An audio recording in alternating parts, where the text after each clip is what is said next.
মহান দিনে আজকের এই পবিত্র দিনে আবির্ভূত হয়েছিলেন নেতাজি সুভাষচন্দ্র বসু। পরাধীন ভারতবর্ষের মুক্তিকামী জনগণের অন্তরাত্মা ছিলেন নেতাজি সুভাষচন্দ্র বসু।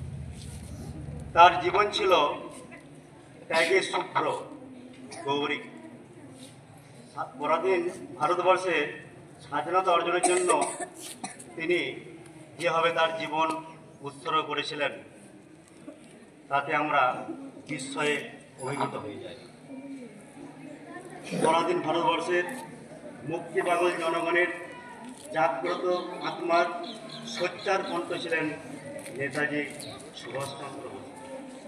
শুধুমাত্র ভারতবর্ষেই নয়, সমগ্র পৃথিবীর স্বাধীনতা আন্দোলনের ইতিহাসে নেতাজি সুভাষচন্দ্র বসু এক স্মরণীয় ব্যক্তি। তার আজীবন সংগ্রাম ব্রিটিশ শাসনের বিরুদ্ধে আমাদেরকে বিস্ময়ে অভিভূত করে।